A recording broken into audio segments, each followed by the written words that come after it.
In my last video, I started building a replacement for this desk. The desk that I refer to as the Franken Desk.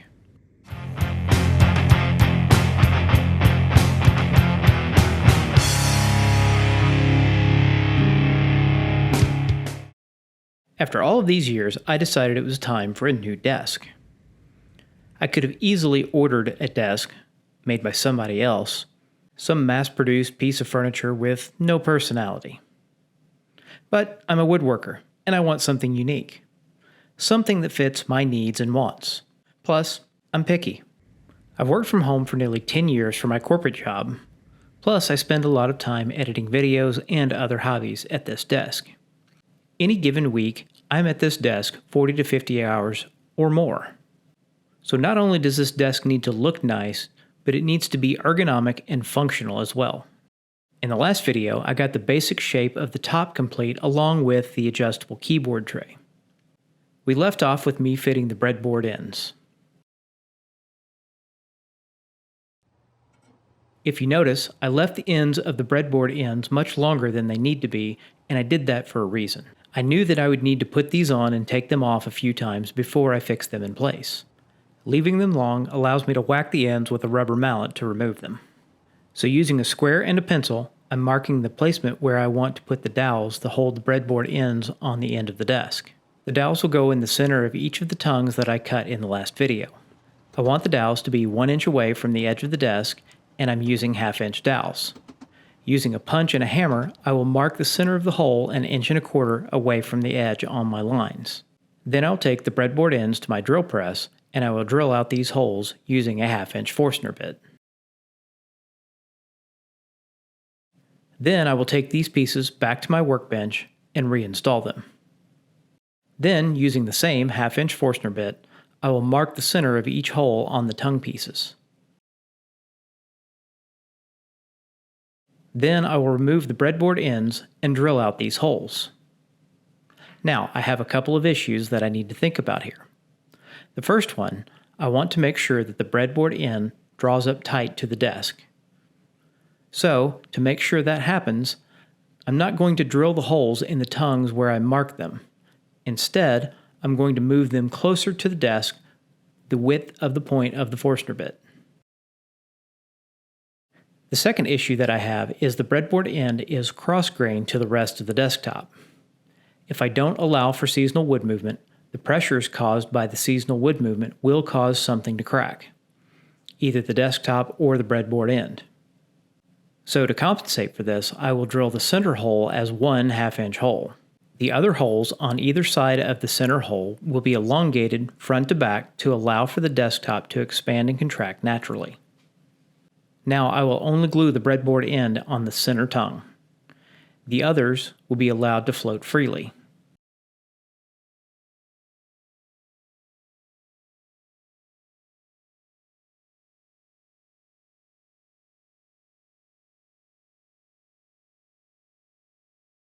To install the dowels, since the holes in the tongues are slightly off-center, I will trim the edges of the dowels almost like sharpening a pencil to help with fit and alignment.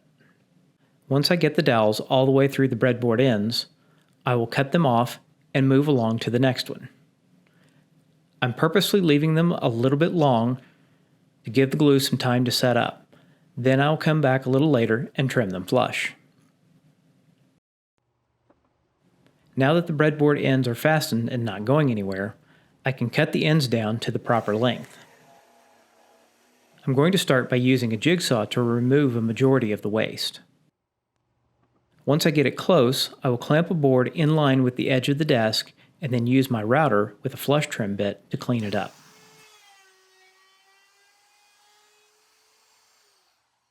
Next, I'm going to work on the cable tray covers. Actually, I'm going to work on the rabbets for the cable tray covers. I'm simply going to use a rabbiting bit in my router. Now, even though this rabbet is 1/4 inch deep, I'm going to do it in 2 passes. The reason for doing it in 2 passes is not that I'm worried about taking off too much in one pass. The router and the bit are both capable of taking off this much material in one pass. I found that taking a very light pass and removing the rest in a second pass reduces tear out tremendously, especially with rabbiting bits. I've tried taking full passes with rabbiting bits in the past and blew out larger chunks than what I wanted. Since these are on the top of the desk, I will see them every day. I don't want that to happen. So, now for the cable tray covers. To the wood rack, where I'm going to grab a piece of 6/4 walnut and cut it to rough length. I don't want these covers to be that thick, so using my marking gauge, I'm going to mark the edge of the board so that I can resaw it on my bandsaw. I want the covers to be about a 1/2 inch thick. I'll run them through my planer a few times to get them down to that final 1/2 inch thickness. As I start getting them close to the desired thickness, I will check them with my caliper to make sure that they're just right. Now, using a scrap piece of MDF, I'm going to make a template to match the radius ends of the openings of the desktop. I've already cut the MDF to the same width as the rabbited opening in my desktop, so I will mark the center of the radius using my compass. Then I will cut near the line on my bandsaw to remove a majority of the waste.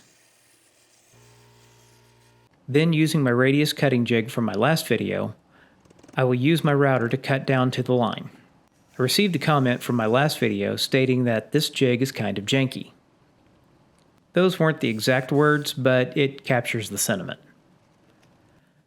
I can't really disagree, but in this case, it gets the job done. Even though it looks jacked up, I feel safe using it as long as I'm paying attention. Not paying attention is when shop accidents happen. Luckily, any of the accidents that I've had in the shop have been minor enough that I've been able to fully heal.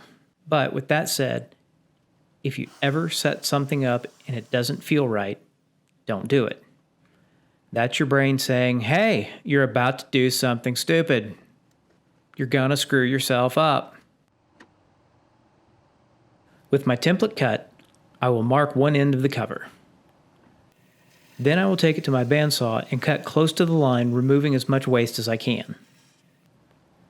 Then I will apply the template to the cover using double stick tape, where I'll use my flush trim bit to cut it down to the line.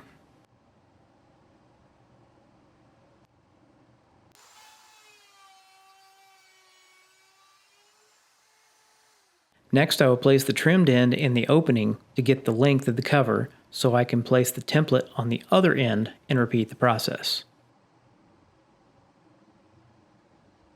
And then I will repeat all of these steps for the second tray cover. With everything cut, I will test the fit, minus the rabbiting of the bottom of the cover. I'm liking how it looks and fits. Speaking of rabbets, I will then flip these covers over and rabbet on the bottom side and then drop them into the openings.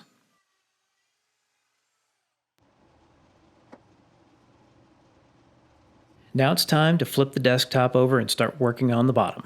The first piece of the bottom is to add a support for the clamp for the monitor mount. The ash in the desktop is made out of 4/4 and the walnut around the edges is made of 6/4. I did that for a couple reasons. The first reason was that I had plenty of ash left over from another project. Rather than buying more material, I figured I would use the ash. The second reason is to save on weight. The base of the desk is rated for 300 pounds. Now, based on what I've estimated for my office equipment, monitors, mounts, laptop, and so on, along with the desktop, I believe that I'm between 200 to 225 pounds. I wanted to leave some room between the estimated weight and the rating on the frame. I knew from time to time there would be random things that would get piled on my desk. I don't want the things that get piled on the desk to affect the performance. Since I made the desktop this way, I need to add a piece to fully support the clamp for the monitor mount. So I milled it to make up the difference between the ash and the walnut. Then I'll glue it and clamp it down until the glue dries. Since I don't have any clamps with a deep enough throat, or so I thought, I forgot about my screw clamps, I used a piece of scrap as a caul to disperse the clamping pressure.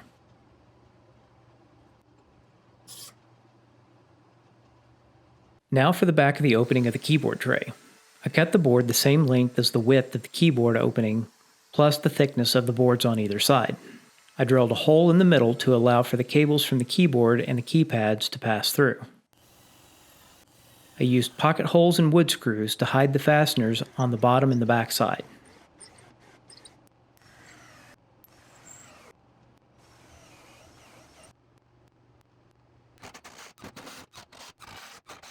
The last part of the bottom is the cable tray. I'll pull out a couple of pieces of ash that I will run the length of the cable tray. I've already ripped these pieces down to width. Before I fasten these pieces together, I'm going to drill the holes for the cables.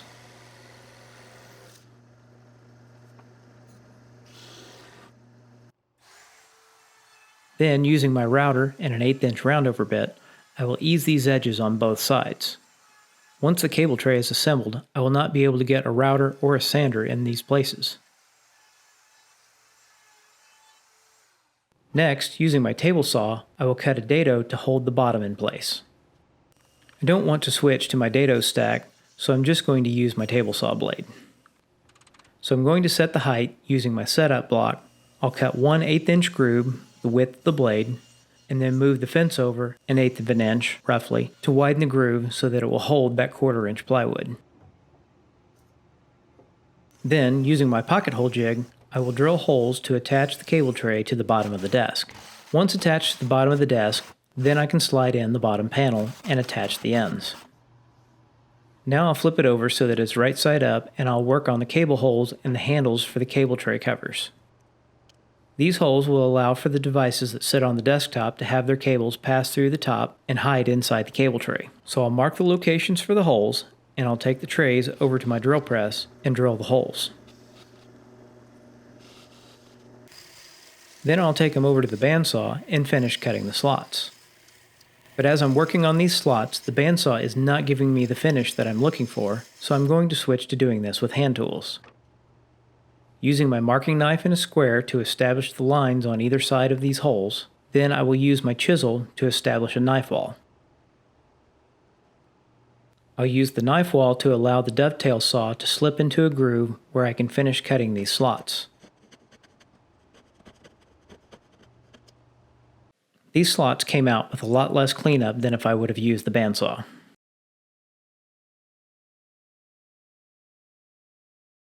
Then I will take them back to the drill press and establish the handle hole in the center where I can grip it to lift it out of the table. Once that is done, I will place them in the table and round over both sides of the hole. In this case, the table is serving as a clamp for these covers.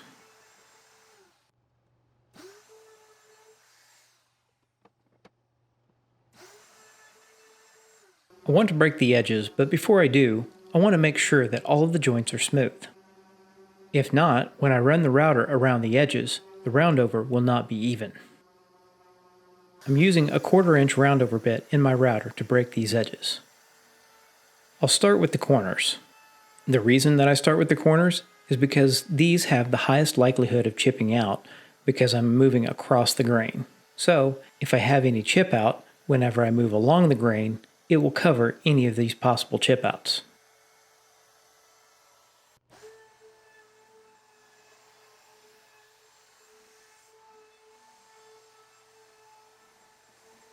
Here is where I ran into a bit of an issue. I didn't get something tight enough, and the depth of my router bit has slipped. As you can see, it has left a bead in the profile. This is a good thing to point out for those new to woodworking. It's not a matter of if you make a mistake, it's what you do to fix it. In this case, it just means that I've got some extra sanding to do. Once I get done going around the top, I will go over any rough spots with my sanding block. Then I will flip it over and route all of the bottom edges as well. Now that the build is pretty much done, I'm going to start on what is the most unique piece of this desk, and that is the mouse stand. I built a mouse stand on my last desk. The reason that I built it is because of all the time that I spent at my desk, I had developed some problems with my shoulder. I spent a lot of time using the mouse, which keeps my arm extended out to the right, which is what was leading to my shoulder problems. Since I use an ergonomic split keyboard, there is room behind the keyboard between the keys for a mouse stand. This positioning of the mouse allows me to keep my right arm in tight and has fixed my shoulder issues. I want to have a lot of adjustment in this shelf, so I'm going to route a groove in the keyboard tray. I've set up my straight edge clamp and then put stop blocks on either end of the groove. For the first pass, I will use a 3/4 inch straight bit 1/4 inch deep. This will allow me to recess the head of the bolt that I'm going to use. The second pass will be with a 1/4-inch straight bit that will go all the way through the tray. Before I switch to working on the rest of the mouse shelf, I'm going to break the edges on this keyboard tray with an 1/8-inch roundover bit. I like having various size roundover bits because I like the different radius looks on the different pieces. Now with the routing out of the way, I'm going to cut a block out of this piece of walnut for the mouse stand. I'm making this piece long enough so that it will cover the slot in the keyboard tray regardless if it is all the way to the right or the left. It will be a lot easier to drill and install this insert while it is still in a block shape. With the threaded insert installed, then I will cut away the waste material on my bandsaw.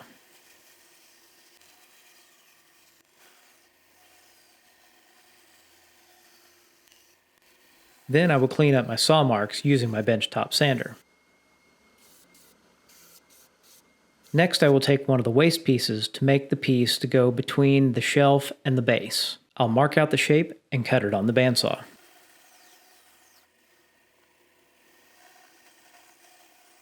Then I will put it all together.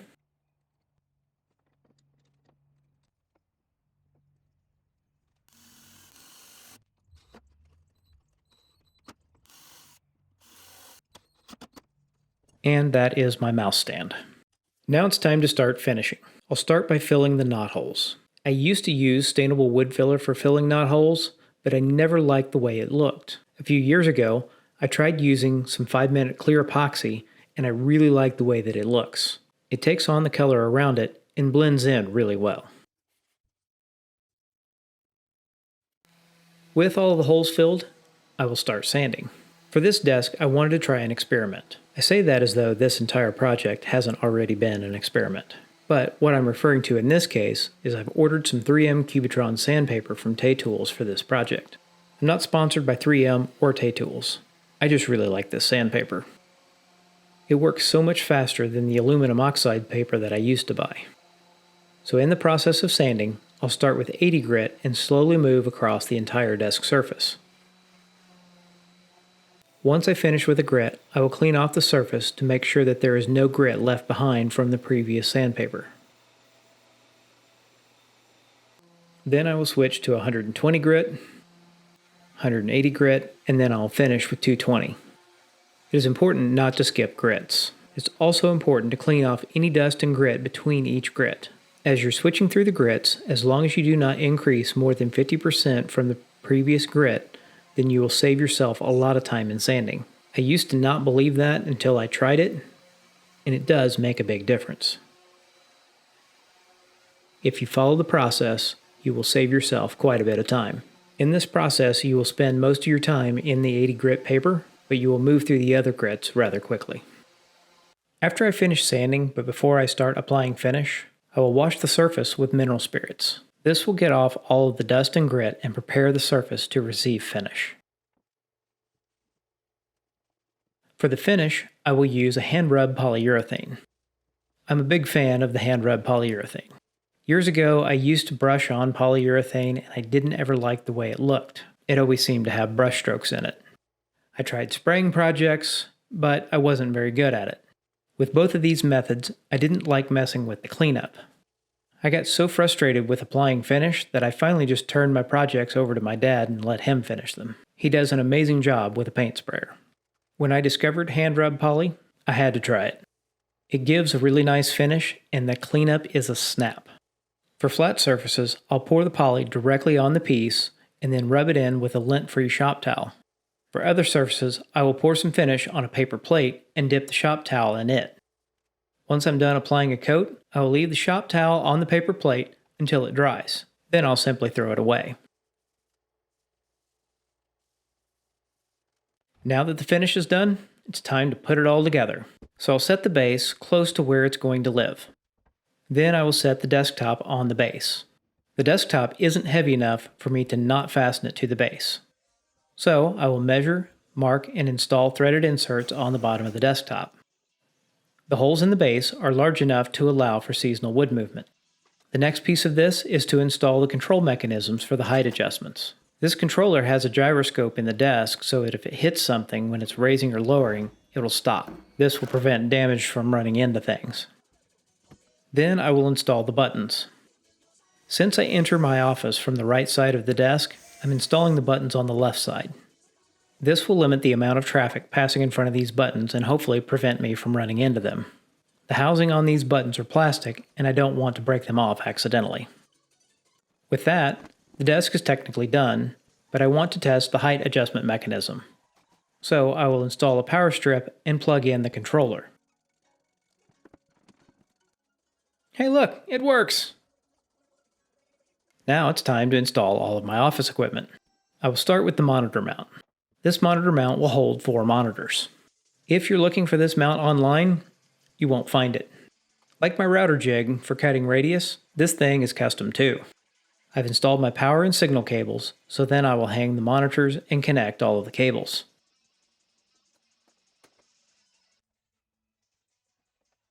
Then I will run the cables through the cable tray and get everything connected. Since I spend so much time at my desk, I wanted something that I can be proud of. Being a woodworker, I tend to obsess over the mistakes in a project. It has taken me years to come to grips with the mistakes that I can let go and live with, or the ones that I have to fix. I can say after using this desk for a few months, I still love this desk and I'm very happy with it. If you haven't done so already, go ahead and hit like and subscribe. Leave me a comment, and then get out in the shop and make something unique. And I'll see you on the next one.